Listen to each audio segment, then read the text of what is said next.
오늘 누가복음 두 번째 시간에 묵상할 말씀은 누가복음 1장 5절부터 25절까지입니다. 먼저 조금 길지만 말씀을 읽고 묵상을 이어가겠습니다. 영상을 멈추시고 여러분 각자가 말씀을 읽으신 후에 묵상을 이어가면 좋겠습니다. 특별히 말씀이 한 번 읽고서는 머리에 잘 안 들어오신다면 두어 차례 더 읽으셔서 말씀의 내용을 잘 이해하시면 좋을 것 같습니다. 영상을 멈추시고 말씀을 읽겠습니다. 오늘 본문은 세례 요한의 출생에 대한 본문입니다. 말씀에 보면 아론의 후손 중에 사가랴라고 하는 제사장과 그의 아내 엘리사벳이 나오는데 이들은 나이가 많았으나 자손이 없는 사람이었던 것 같아요. 이 제사장들은 자기 정해진 순서에 따라 교대하며 성전을 돌보게 되어 있었는데 사가랴가 성전에 들어가 분향을 하게 되었을 때에 가브리엘이 그에게 나타나 아들을 잉태할 것이다 라고 예언합니다. 그런데 이미 나이가 많았던 사가랴는 그것을 믿지를 못했지요.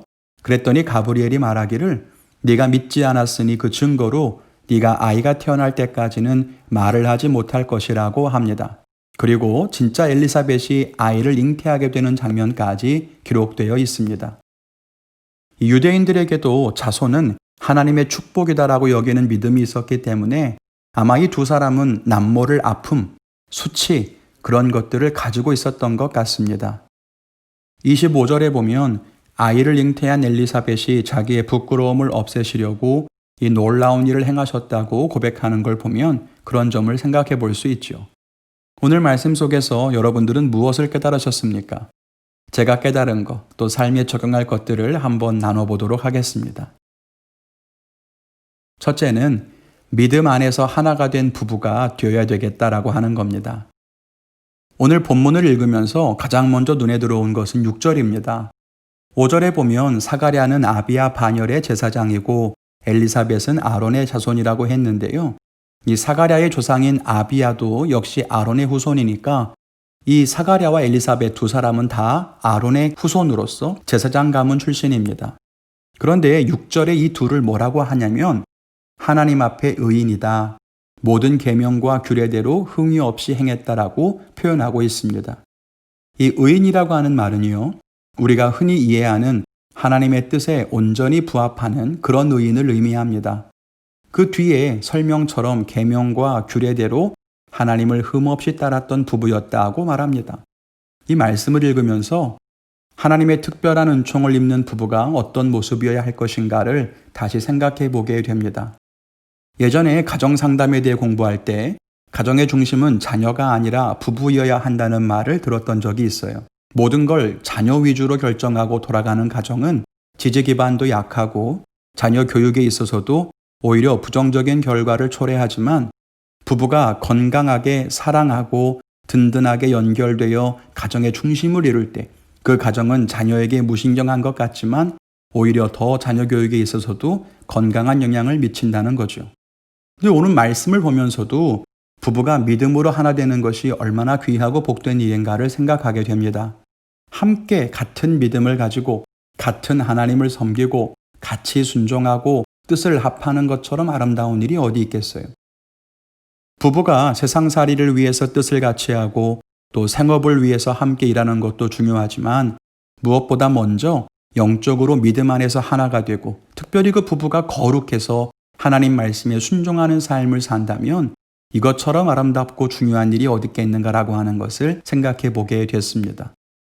두 번째는 우리는 특별한 계획을 가지고 이 땅에 태어났다는 것을 생각해 보게 됐습니다. 사가랴에게 아들의 탄생을 예언하면서 뭐라고 말하냐면 14절에 보니까 그로 인해 너도 기뻐하고 즐거워할 것이요 많은 사람에게도 기쁨이 될 것이다. 그는 이스라엘 자손을 하나님께로 많이 돌아오게 할 것이다. 거스르는 자를 의인의 슬기에 돌아오게 하고 주를 위하여 세운 백성을 준비할 것이라고 말했습니다. 세례 요한이 이 땅에 태어나기 전에 그를 통해 무슨 일을 행하실 것인지 하나님께는 뜻과 계획이 있다는 거죠. 그 말씀을 우리에게 적용해 본다면 우리 역시 이 땅에 보내실 때에 하나님께서는 거룩한 뜻과 계획을 가지고 계시다는 것을 알아야 합니다. 한 사람도 이 땅에 그냥 태어난 사람은 없습니다. 우연히 태어난 것이 아니라는 거예요. 우리를 통해서 가정을 구원하시길 원하시고 직장에 선한 일을 행하시고 나라와 민족을 위해 섬기고 기도하는 삶을 살게 하십니다. 우리 모두는 이 땅에 하나님께서 특별한 뜻을 가지고 보내신 귀한 존재이며 그래서 사명을 갖고 있음을 알아야 합니다. 그것이 우리 눈에 대단해 보일 수도 있고 아닐 수도 있습니다. 우리가 그것을 분명하게 알 수도 있고 잘 모를 수도 있어요. 그러나 분명한 것은 우리를 향한 하나님의 놀라운 계획이 있다는 사실입니다. 그래서 우리는 귀한 존재죠. 오늘 우리가 말씀에 순종하고 하나님의 뜻을 따라 살아가게 될 때에 하나님의 뜻이 우리를 통해 이루어지게 될 줄로 믿습니다. 셋째로는 하나님의 약속을 믿어야 한다는 거예요. 하나님이 아들을 낳는다고 했을 때 사가랴는 비웃었습니다. 나이가 많았으니까요. 현실적으로는 불가능해 보이는 일일 수 있습니다. 그러나 하나님께는 불가능이 없으심을 잊어서는 안 될 겁니다. 아브라함과 사라에게 아들을 약속하셨을 때에도 그들 역시 쉽게 믿지 못했습니다. 기드온을 사사로 부르셨을 때에도 모세를 선지자로 세우셨을 때에도 다들 믿지를 못했습니다. 우리 눈에 보이는 현실적인 부분을 보면 하나님의 약속이 너무 터무니없이 보이기 때문입니다. 그러나 하나님의 약속을 믿어야 합니다. 하나님이 여러분의 삶에 무언가를 약속하셨습니까? 그런데 도저히 이루어질 것 같지 않습니까? 현실 상황은 도저히 그럴 가능성이 없나요? 늘 말씀드리지만 믿음은 확률 게임이 아닙니다. 일어날 가능성이 높아 보이는 것에 희망을 거는 것은 믿음이 아닙니다. 그건 믿음과 상관없이 다 할 수 있어요. 믿음은 가능성을 보지 않고 오직 하나님의 약속을 보는 거죠. 아이를 주시겠다고 했던 하나님의 약속은 이루어졌습니다. 마찬가지로 우리에게 주시는 약속의 말씀도 이루어질 것을 믿어야 한다는 거예요. 오늘 하루도 그 약속의 말씀을 의지하며 살아가시기를 바랍니다. 오늘의 묵상을 맺겠습니다. 여러분은 오늘 말씀을 통해 무엇을 깨달으시고 또 무엇을 적용해 보셨나요? 저는 이렇게 오늘의 적용을 생각해 봤습니다. 같이 한번 생각해 볼까요? 첫째, 우리는 믿음의 가정을 이루고 있습니까? 예요. 부부가 믿음 안에서 굳게 서 있습니까? 부부가 함께 믿음으로 서기 위해 우리는 과연 힘쓰고 있는지, 아니면 네 믿음 따로 내 믿음 따로 그렇게 살고 있는 것은 아닌지, 부부가 함께 믿음 안에 하나 되기 위해 우리가 무엇을 해야 할지 한번 생각해 보면 좋을 것 같습니다. 둘째로는 우리 자신을 향한 하나님의 계획이 있다는 사실을 믿고 있는가예요.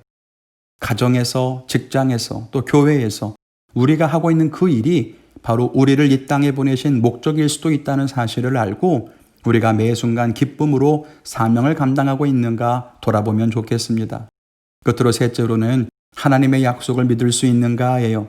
때로 황당하고 현실과 거리가 멀지라도 오랫동안 이루어지지 않았다 하더라도 그 약속을 믿음으로 붙들고 살고 있는지 돌아보면 좋을 것 같습니다. 오늘 여러분 각자의 묵상과 결단이 무엇이든지 또 그것을 붙들고 하루를 살아가시기를 응원합니다. 오늘도 주의 은혜로 말씀 안에 승리하시기를 주님의 이름으로 축원합니다.